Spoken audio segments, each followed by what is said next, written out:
afternoon. I'm Larry Jacobs. I direct the Center for the Study of Politics and Governance at the University of Minnesota's Humphrey School of Public Affairs. We are the host for today's program.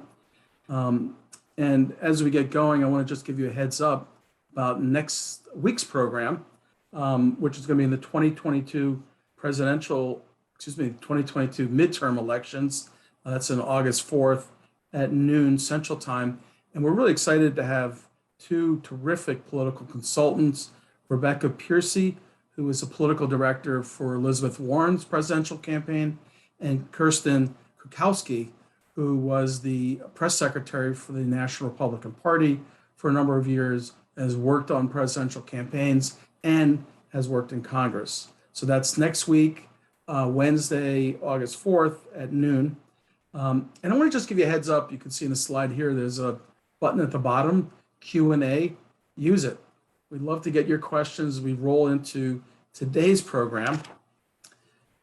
Welcome and thank you for joining us today for our program, What is Going On in Washington, D.C.? We've got two terrific guests that I'm excited to hear from. To begin with, Sarah Binder, who is a professor at George Washington University.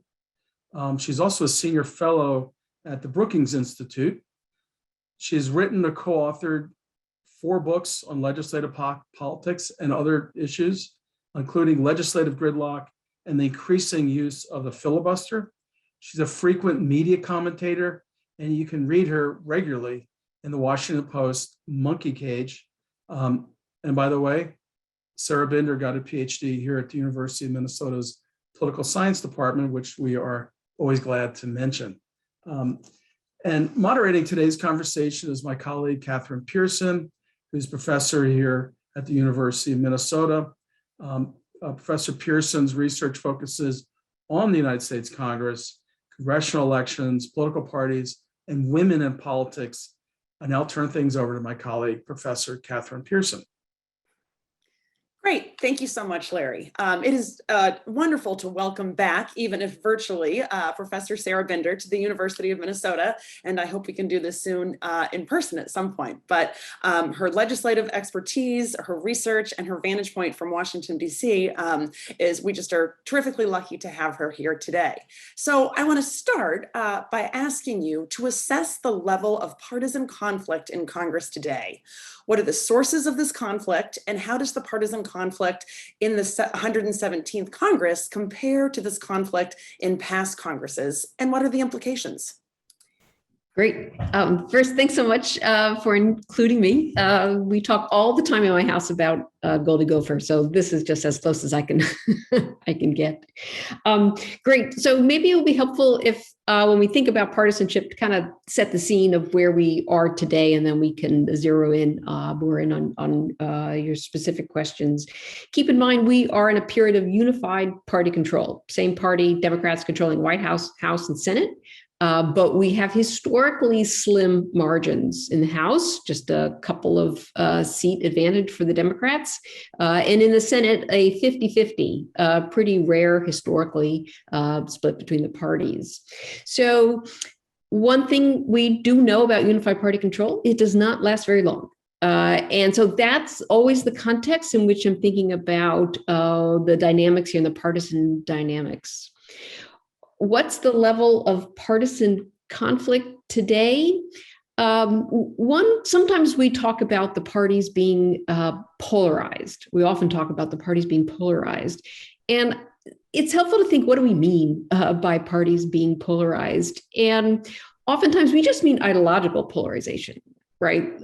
Different views about the role of government. So an infrastructure package coming, so to say, down the pike. How much should the government be spending on roads and bridges, right? What's the role of government?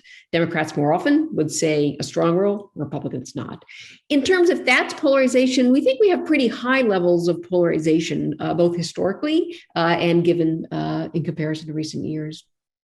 But that's not the only way to think about partisanship. I think the one that rings a little more true to us today is what we might just think of as team play, right? Your team's for it, so my team is against it. And that's not necessarily ideological, right? It can apply to any issue, even if there's no kind of policy ideological content to it. And in that term, we're also in pretty high territory here in terms of conflict between the parties. Why is it so hard, or why is it so high? I think there's some long historical issues here, certainly change in the South and the regrowth of the Republican Party in the wake of civil rights and voting rights in the 1960s and 70s, changed the nature of who would run in the Democratic Party. If you were conservative, you moved into the Republican Party. If you were liberal, you moved out of the Republican Party, so that today's Democrats and Republicans are sorted as a S-O-R-T-E-D, not sorted. So that's one long-term trend here, right? There's very little ideological, we'll come to it, I'm sure, but there's relatively little ideological disagreement within the parties. There's some, but the differences between the parties are much bigger than the differences within the parties. And the other cause here is certainly the rise in electoral competition, right?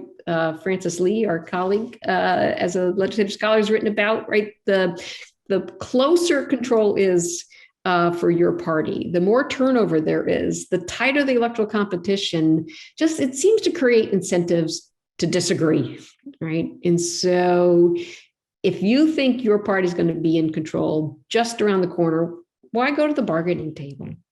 So there are long-term and short-term causes here, but it adds up to a kind of, at times, kind of toxic atmosphere in Washington, even though they do manage to break through it on big issues at times.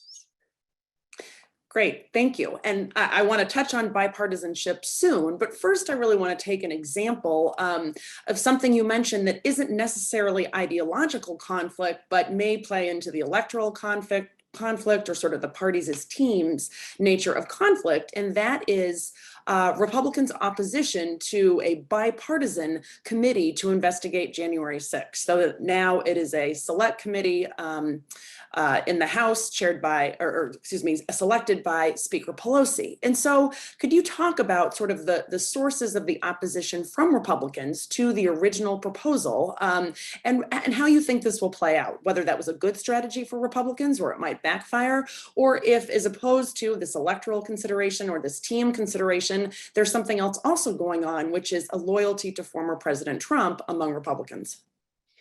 Great. Now, I would start where you ended, which is to think about the outsized influence that the former president, this iron grip he seems to hold on elected Republicans in the House and in the Senate, and especially so across the House Republican Conference. The issue originally was what type of investigation would there be of the events, the violence and the insurrection. They stopped the Steele riots on January 6th. There was a turn, as we now call it, sort of a 9/11 approach, where Congress passed a law that set up an external bipartisan commission and empowered it to investigate what had happened and what led to 9/11 and to come up with recommendations. The House and the Senate, first the House, eventually came to an actual real bipartisan agreement before it came to the floor, where there was equal representation of the parties on this external commission of non-elected members. Republicans, even though one of them had negotiated it, turned against it in the House.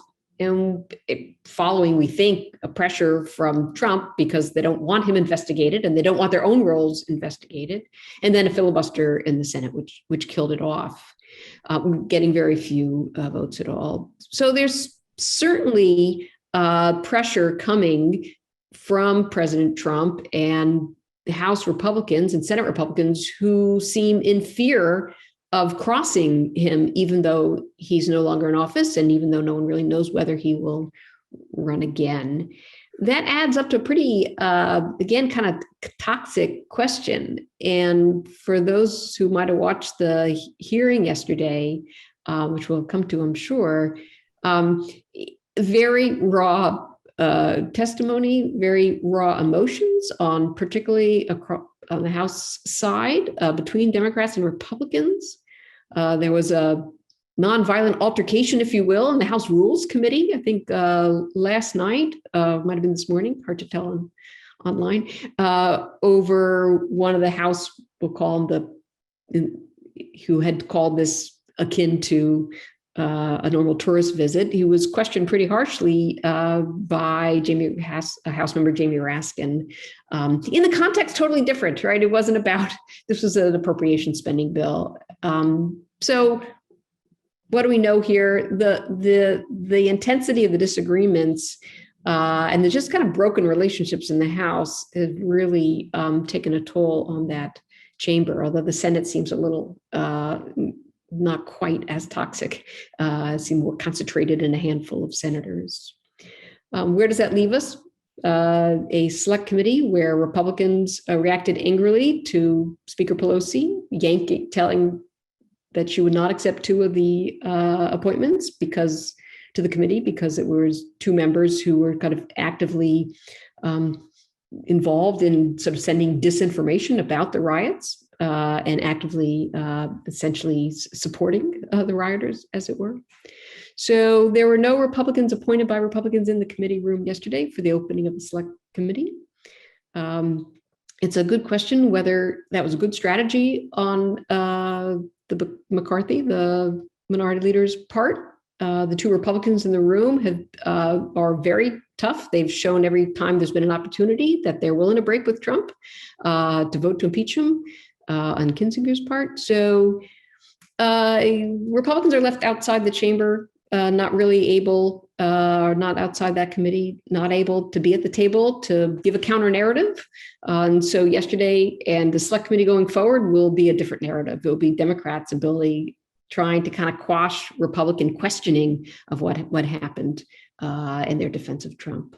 So Democrats, I think, will regain as best one. It's hard to regain narrative in American politics, but I think with Republicans, apart from the two not in the room, I think Democrats will gain a little upper hand in how the issue is framed and how the investigation is framed going forward. Great. Thank you. You mentioned the Senate and how things are a little bit different in the Senate. Of course, most legislation requires 60 votes in the Senate, so that sort of necessitates some bipartisanship, except for reconciliation bills, which we'll talk about. But thinking about recent headlines about the current infrastructure proposal that a bipartisan group of senators have worked on, they announced over a month ago they had a deal, yet we really haven't seen a deal. So I would like you to assess the bipartisan cooperation going on in the Senate right now, both in general and on the infrastructure bill. Is it real? Is it strategic? And what is it likely to yield? So that's a great question. And there are kind of two different views about both the Senate, but also about Congress more generally and bipartisanship. One view says that we've just totally overestimated how partisan the place is, and that things become partisan because the media shines a spotlight on it. And if the media just went away and let people negotiate, they'd come out with a bipartisan deal. And this view sometimes people call it the secret Congress, right? That out of the public eye, it's possible to get Republicans and Democrats to come to the table together because I guess the theory goes no one else is actually watching. There's some amount of truth to that. We do see in the last Congress, in the last couple of Congresses, an opioids bill. There have been, a lands bill, kind of landmark lands bill in the last Congress. There has been some movement in the committees on infrastructure, but that's apart from the negotiations. But I think that probably overestimates how much bipartisanship there is.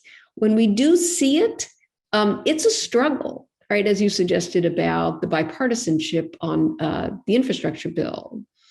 Now, how do I normally think about this? And we can come to why it doesn't quite fit this time. Usually we think like there has to be an incentive for both parties to go to the bargaining table, right? There has to be an incentive because otherwise one party, and we see this on immigration, we see it on entitlement reform, right? We see it on all sorts of issues where one party thinks they're not going to pay a cost if they say no.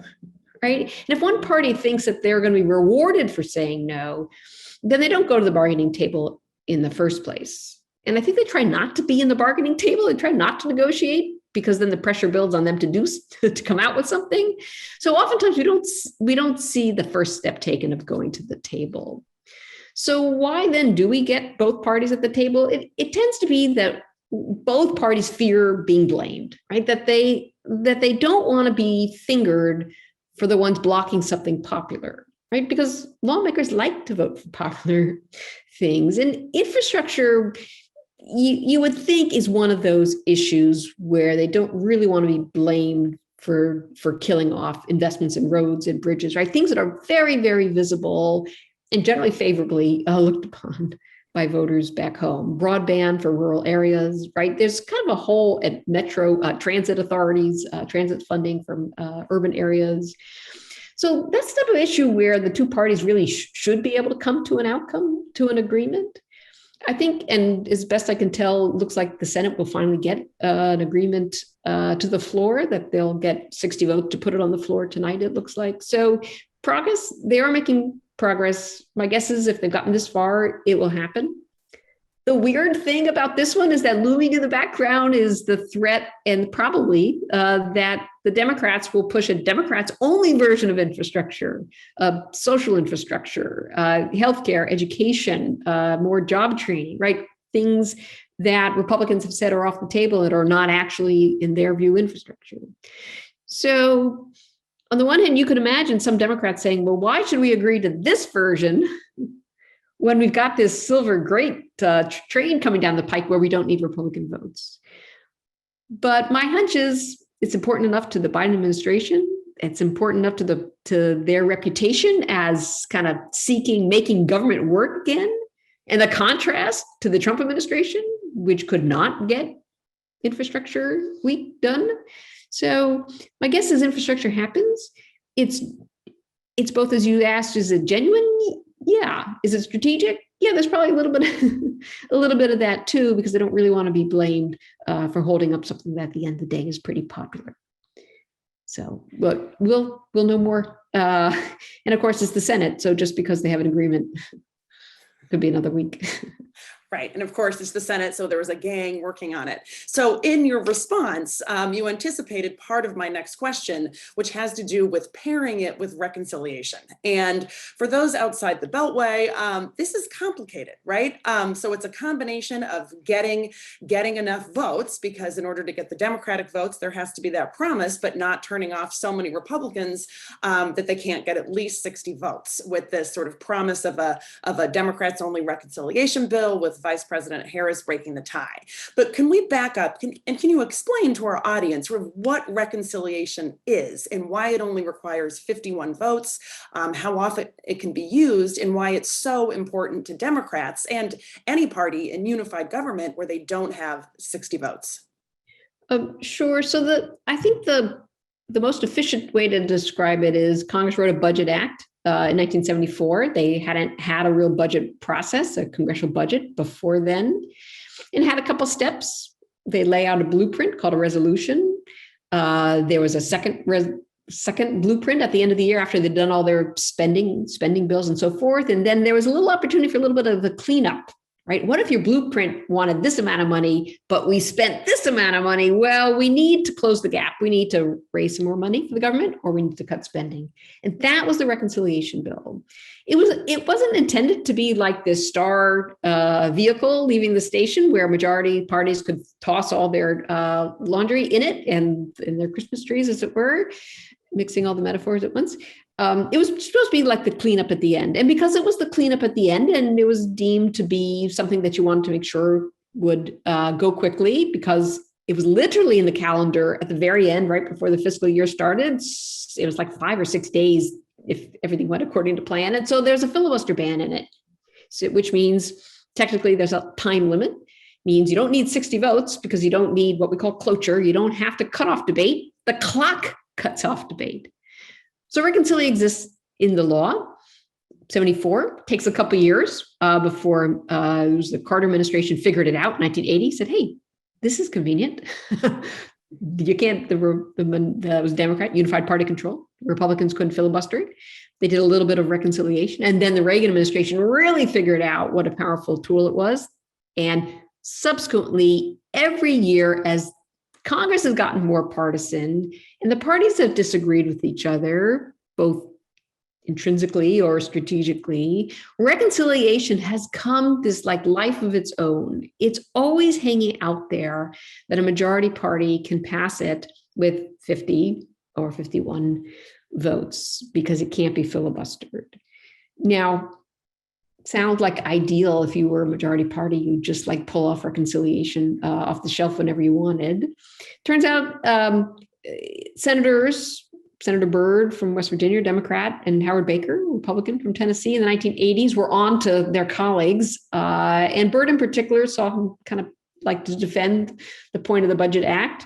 And they created what's now called the Byrd Rule. It's actually in the law, but we call it the Byrd Rule. And that puts some limits of what you can stuff into the reconciliation train. It's a kind of complicated rule. And so we try not ever to have to explain it if we don't have to.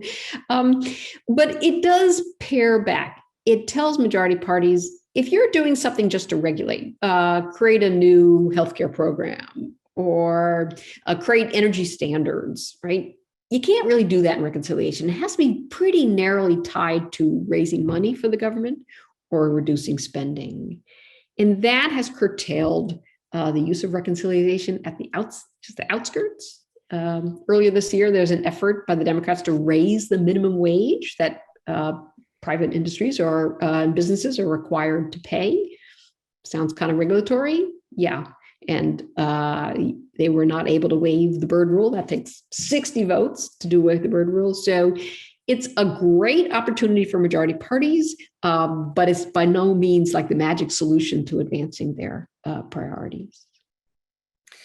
Great, thank you. So your response, talking about one Democratic senator from West Virginia, Robert Byrd, leads me to my next question about the significance of Joe Manchin, a Democrat from West Virginia, a state that Trump won with nearly 70% of the vote. So Senator Manchin, along with Senator Sinema to some extent, has really been a thorn in Democrats' side, as sort of that 50th vote for Democratic priorities, including potentially a reconciliation bill, and then also potential Democratic efforts to do away with the filibuster. On the one hand, he's not up for re-election until 2024. On the other hand, it seems like he is really committed institutionally to the filibuster. So this, I guess, is a two-part question. The first is, how do you view the role of Joe Manchin? And then the second question is, given your vast expertise on the filibuster, it would be great if you could clear up some misconceptions about the origin of the filibuster, sort of the history of its uses in reforms, and what reform might look like today. So that was a long two-part question. Sure. So Joe Manchin, what do we make of him and his role in the Democratic Party? So I view Manchin as it's like a reminder of the difficulty that Democrats have, even when they can win the Electoral College. But it's a difficulty Democrats have building and securing a majority in both, let alone a supermajority in the Senate and in both chambers, right? For Democrats to win majorities, they basically have to win on swing turf, right? And sometimes have to go into more, slightly more rural turf as well, right? Because Democratic voters tend to live in more urban areas, so they are what we call wasted in a lot of districts. And Republican voters tend to live in more sparsely populated places, right? Even just think about, right, Minnesota, right, where Democrats live versus up on the range where Republicans live. And so Republicans naturally are going to have a greater chance of getting to a majority of this number of seats. And so Democrats, whenever they have won of late, it's been in the reaction to basically a Republican failure, whether it was the Republican administration after Katrina and Iraq and the financial crisis, right? Or whether it was response to the Trump administration in 2018 and healthcare reform. So Democrats, they're used to having the outer edges of their party being somewhat moderate to conservative. And this is like an extreme case, right? The party has shrunk all the way down to 50 votes, but they still have it, right? It's made by Joe Manchin. And if we might think about Arizona in the context of that swingy seat, right? Even those two Democrats in the Senate, Sinema represents someone who's been a little more, even in her House career, been a more of a moderate Democrat than a liberal one. So he's playing that. I mean, that's his position here. It's to the extreme, I think, because it's in part it's West Virginia, and it's who Manchin is. He's elected office for many years in the state, and his natural inclinations here are towards conservatives, or sort of not being willing to give up on the tools that a middle of the road senator would like to use, whether in the minority or the majority. So, and it's just sort of stark. I think John Tester, who's Montana, right? Trump also won that by so many, probably 70%, probably roughly the same. And yet Tester is a pretty sort of a populist Democrat. So we don't really, he's not usually the one that's holding out.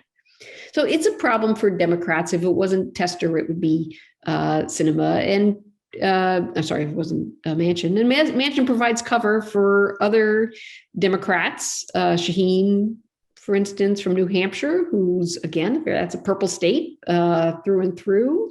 So it's hard to know how much Manchin is out there by himself and how much his opposition soaks up and provides cover for Democrats who are not quite on board with the Elizabeth Warrens and the Bernie Sanders in their party. Great. Yeah, thank you. That was a very helpful explanation of sort of Manchin and the Democratic coalition more generally in the struggles. And one, of course, big issue where Manchin has been criticized by Democrats is his lack of interest in doing away with the filibuster for legislation, whether it's targeted for voting rights or more generally. And so could you speak to sort of the origins of the filibuster, how it's changed, and what the prospects for reform are? Sure. And the way you put it, that he's just very disinterested in it, is like a great way to think about it. It's just like, how many times can I tell you people, I'm not gonna participate in reforming it. So a couple of things on the kind of things we misunderstand about the filibuster, and then we can think about these reform options. I think, and some of these are, I think senators are very slowly changing and coming to terms with what the reality of the history is. Many senators and others think it was part of the original design for the Senate. Some people think it's in the Constitution. Some people think it was in 1789.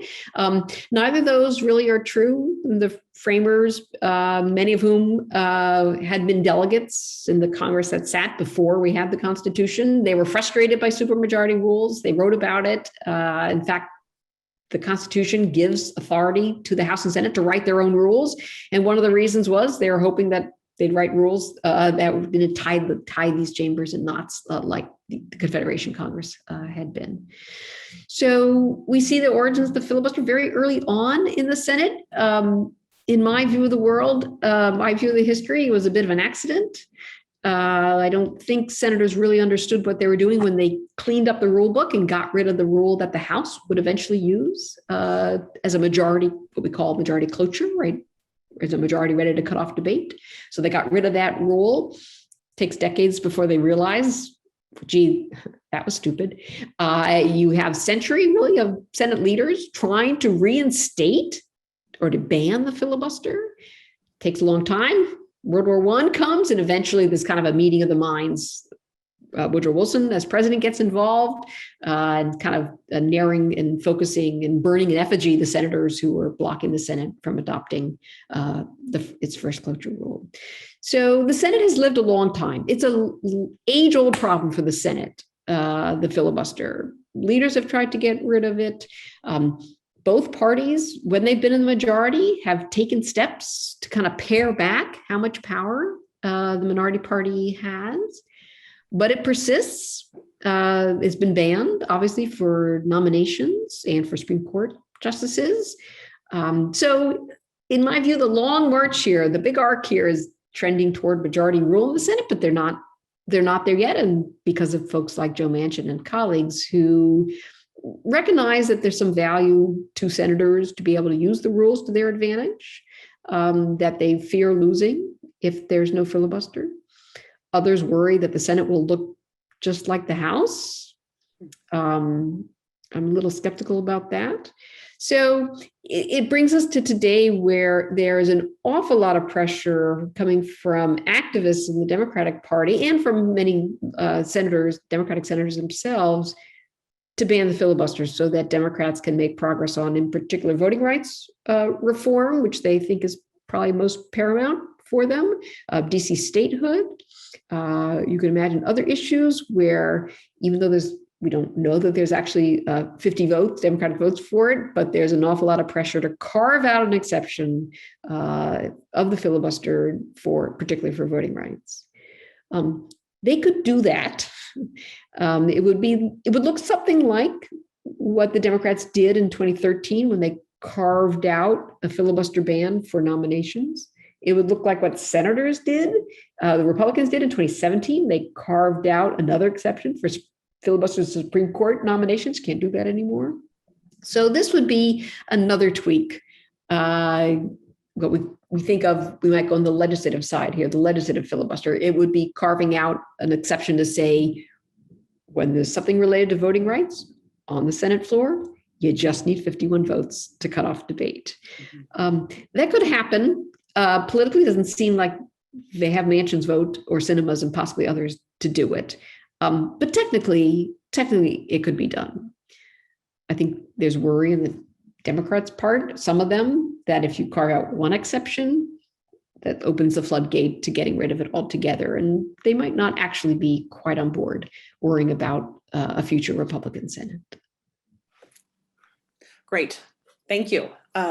That's certainly a hot topic in DC right now. Let's turn back to the House of Representatives, the majoritarian institution where they only need 218 votes, and talk about the Democratic Party. They only have what I think it's about 222 votes, and so they have a pretty narrow majority. And although the conflicts in the Democratic Party are not highlighted as often as the conflicts within the Democratic Party in the Senate, there certainly are some.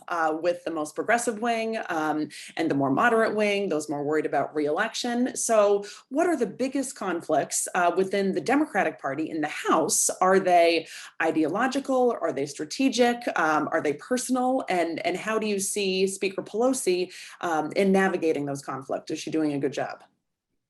Sure. So since I read your work on leadership, I'm akin to thinking about the party leaders and the challenges they face, particularly the speaker, in sort of looking at conflict within their own party, for sure.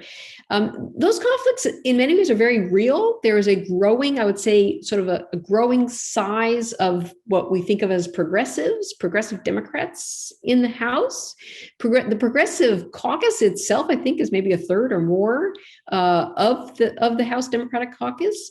But they haven't quite wielded the type of power that we've seen, for instance, when Republicans were in control and there was the House Freedom Caucus, right? And which caused all sorts of dilemmas, I think, well, cost two speakers their jobs, but it caused dilemmas for Republicans when there's a Democratic Senate, for sure, and a Democratic president. I'm reminded here when Pelosi, must have been in 2019, there was a couple of issues on the funding and defunding of ICE. And there was a lot of concern amongst what we call the squad of AOC and colleagues who wanted to vote against something, was opposed to what the Democratic caucus was doing. And Pelosi said, the squad is just 4 votes.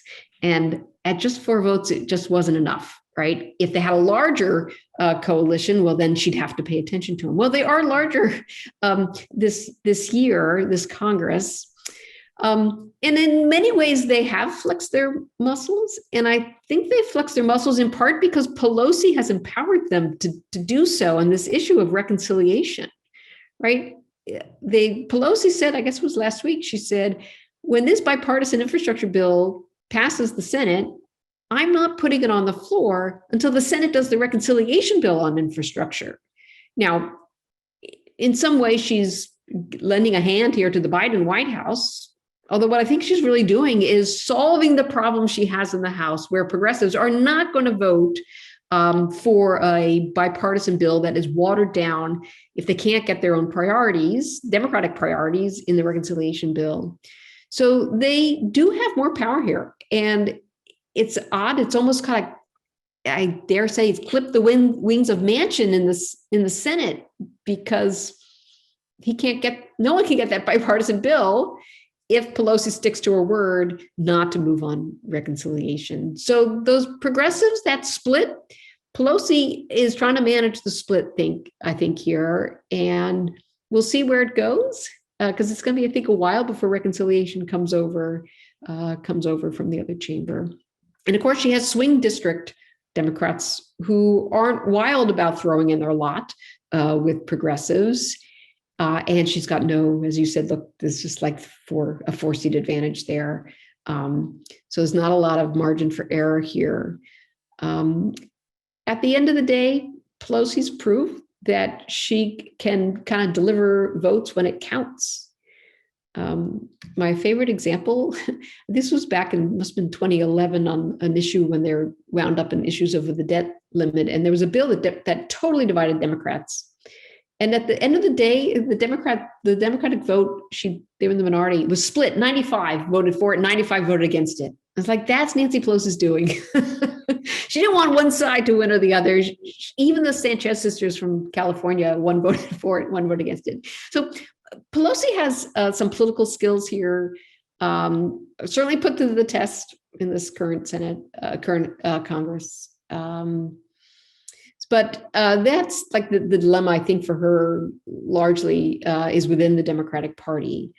I think the way she's handled the minority leader in this question over the appointments to the Select Committee, her willingness to use her right under the rules not to seat those members on the Select Committee, suggests she's really not worried about the Republicans at all. Maybe an optics problem, for sure. But I think she sees her dilemma is building majorities, as most speakers do worry about.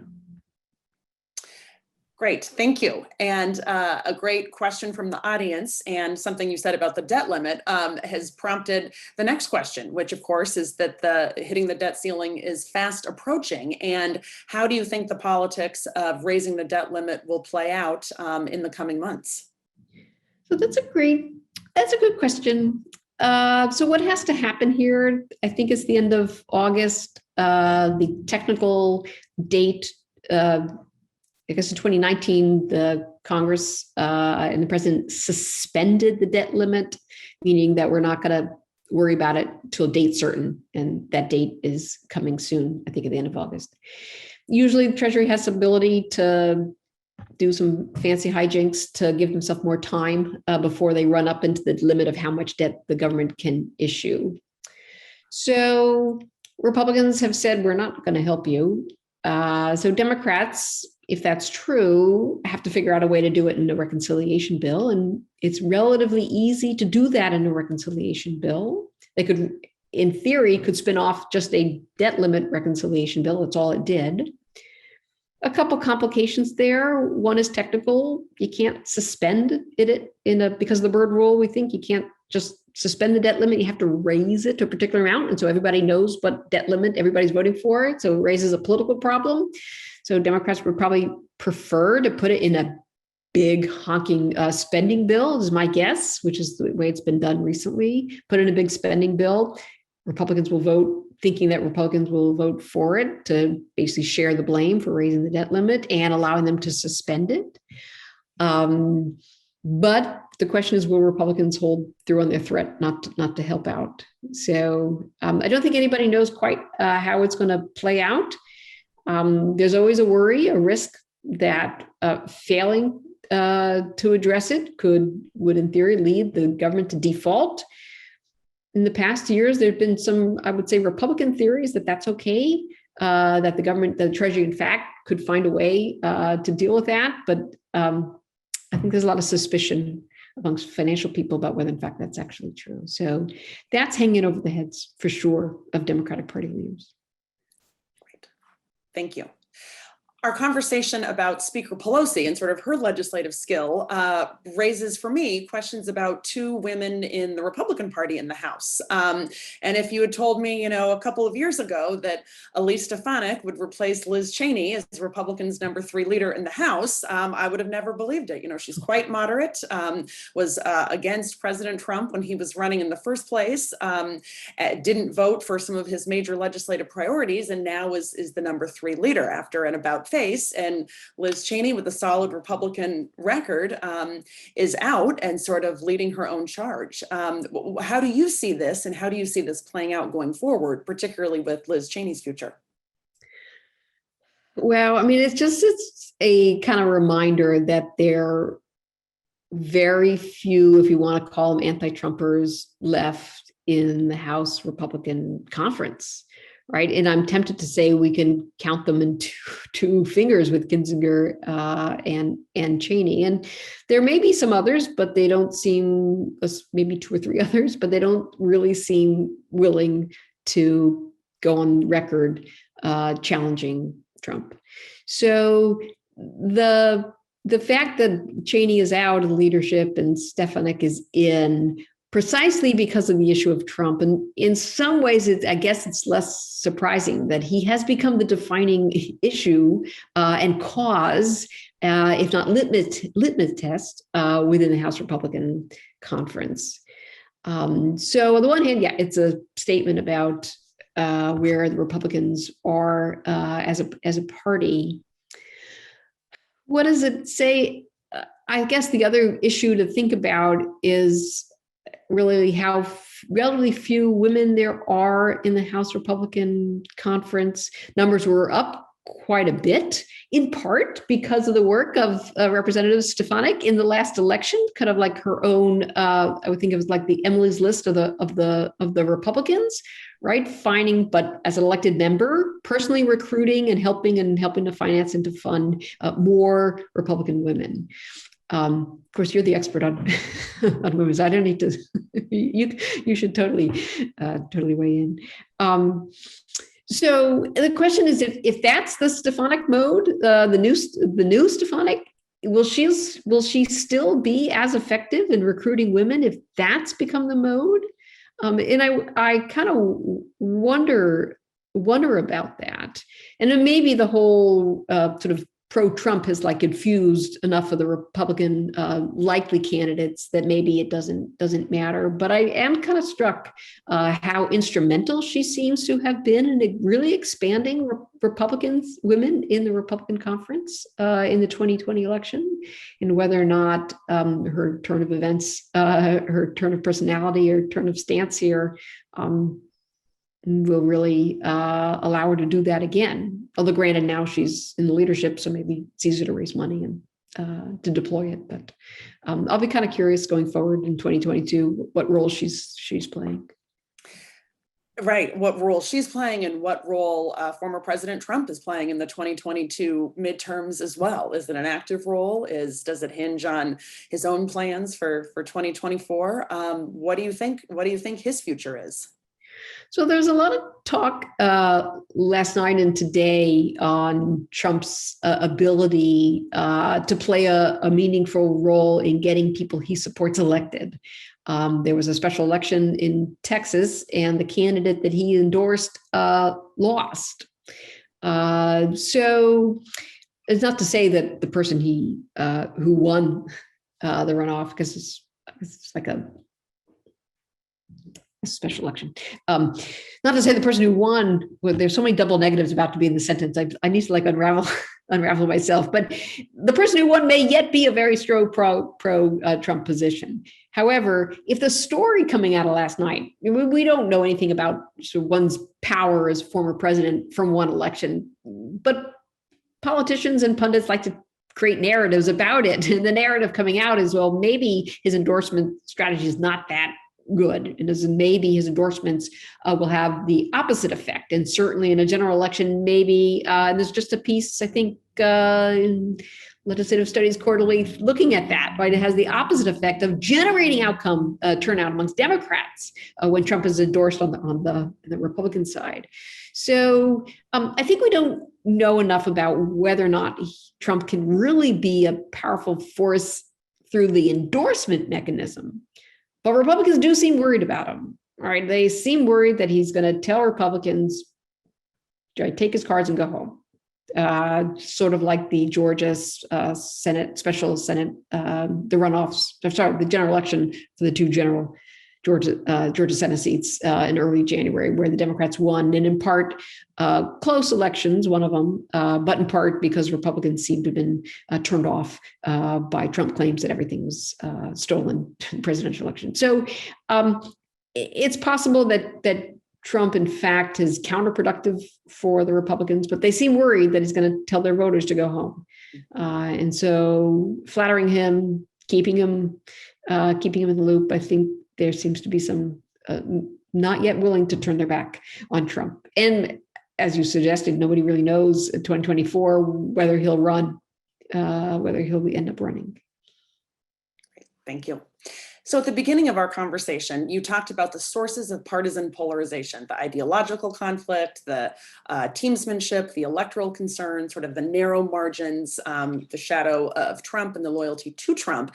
It also seems that in the wake of January 6th, party leaders seem to dislike one another more than ever. I think just this morning, Pelosi was talking about calling McCarthy, the Republican leader in the House, a moron. And so is it your sense that Republican leaders and Democratic leaders indeed dislike each other more than ever, and that is spilled onto members, especially in the House, rank and file members, not trusting one another and disliking one another? And if so, how does one go forward and remedy this in the future? So that's it's a great question. And sometimes it's always hard to know quite how well leaders get along or communicate. I think the record is probably pretty strong that Pelosi seemed able quite well to deal with John Boehner, and to some degree, I think, with Paul Ryan. But those Republicans aren't there anymore. And McCarthy's thrown in his lot with Trump. And that seems to be the breaking point for Speaker Pelosi. So on the one hand, what does it mean? Well, it often means just like the number twos. So Steny Hoyer, the majority leader, or on the Republican side, that those types of relationships communication that might have happened at the speaker minority leader level are happening at the lower level. But the broader issue here, the sort of toxic nature in the House, and we see it just played out over all sorts of issues, right? Over the Democrats' invention of proxy voting on the floor because of the COVID restrictions. But now you can still do proxy voting, even though we're not in the heat of what the country went through back earlier in the winter of 2021. So on proxy voting, you see these disagreements on the magnometers outside the House chambers, Republicans not wanting to go through them, the mask mandate, which has reappeared in the House today, stories of sort of kind of bristling and altercations over the wearing of masks, and on the House floor, speeches about it. All these issues, they don't go away. And I think you hear it. I was listening to this Jamie Raskin, House member, questioning in the Rules Committee during the appropriations bill of this House Republican who downplayed the riots. Just the level of distrust is certainly higher than anything you ever saw, I think, over the last decade or two, for sure. And it's more visceral than it's been in the past. And again, us political scientists, we like to measure things. We can't really. I'm sure somebody can measure this, but I can't. But this notion that it's about their personal safety, that's new. I mean, it's not just that they don't trust each other. I get the sense that Democrats don't trust Republicans to keep them safe. And that's like an existential problem in the House. What does it mean in practice? It means I think on the lower level, like the types of bipartisanship, the type of cooperation you might have seen in a state delegation or in pairs of lawmakers, that some Democrats have said, I'm no longer co-sponsoring your bills, right? I'm no longer going to work with you on an issue of local importance. And how much of that there is, I don't know, but it's part of this issue that, below the surface, there is, in a constrained space, a fair amount of bipartisanship at the local kind of parochial level, right? Working on an issue of the Great Lakes or working on an issue of farmers in Oklahoma, right? There have been opportunities for those relationships to build, even though we don't see them, right, in the public Congress. I think those are kind of drying up, which is unfortunate because it just suggests like this partisanship is seeping even into places in committee rooms where there might have been some insulation from it in the past. So is there a way out of it? Sort of thinking broadly, and then one questioner specifically asks, what about term limits? So I don't know that there's a short-term way out of this. All right, I think some depends on what happens if Republicans win back control, as many people believe they will in the House elections. What do they do with that power? Does anything reforms or anything changes come out of an investigation January 6th? So in the short term, I don't think there's chance of much improving that atmosphere. Over time, turnover will make a difference, but that's over time, right? And also depends, as you sort of suggested, what happens with Trump and his position in the party. So would term limits make a difference? I think on the one hand, it might produce more turnover. So perhaps so. I think from folks who study term limits in the state legislative level, where we have 50 states, some of which have term limits, some of which don't. There's a fair amount of kind of variation to study. I think most of the studies have shown that it's not really creating more competition for seats, in part because everybody gets locked in. I'm going to spend my 6 years in the House, my 8 years in the House, and then I'm going to move to this, right? It's kind of regularized the conflict and the people's careers in the two chambers across the states. So I don't know that term limits is necessarily a fix. There's also a concern it undermines kind of expertise, right? More power to lobbyists who are there longer, as opposed to House members who would have much shorter time periods or senators. So I'm a little skeptical that term limits is a solution, even though it might draw in more new blood. But we don't really know what the new blood's going to look like in the short term. Right. Thank you. And I'm thinking of some of the studies that have shown that it also gives more power in states that have it to the governors as well, at the expense of the legislature, because they lose some of their expertise, and Congress seemingly, is spending less time in committees than before. So I guess it could be worse.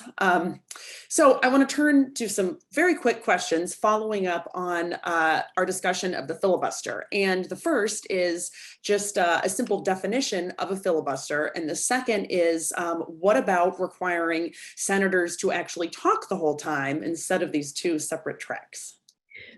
Sure. So it's a good question. What exactly is a filibuster? So I think of a filibuster is any effort to hold up to the Senate, to block or delay the Senate from actually getting to a vote, right? That's what it's all about, is whether it's offering endless amendments or amendments to adjourn or refusing to vote for what we call cloture that requires 60 votes to cut off debate. Filibusters is trying to block the Senate from moving forward. And typically that means getting to a vote on whatever it is you're trying to vote on. So some people have pointed to this, what we now call the talking filibuster, right? And maybe that's a solution. So what's a talking filibuster? Well, if you look at the Senate floor, and there'll be probably a cloture vote later tonight on infrastructure. Usually a cloture vote, what happens is the majority has to get to 60, and it doesn't matter how many vote no, you have to get to 60. And so all the attention, all the intensity, it's about the vote. So you don't have to show up on the floor to filibuster if you are opposed to advancing. All you have to do is either not show up, not vote aye for cloture, or vote against cloture. And that's not that hard. That is what we think of as kind of not very costly to a senator. Yeah, it's got to stick around a little bit, cast a vote, but doesn't have to give a speech, doesn't have to wear comfy shoes and talk for 15 hours, doesn't have to read Green Eggs and Ham, right? That's hard, right? That's a commitment of time. It's a commitment of staff effort, your effort. It's disruptive, right? So the idea behind the talking filibuster is, well, what if we tried to, if we could, make senators talk, right? If you really care deeply about something, if you really didn't want to have an external commission on January 6th, well, make senators go to the floor and hold the floor and talk and talk and talk and talk.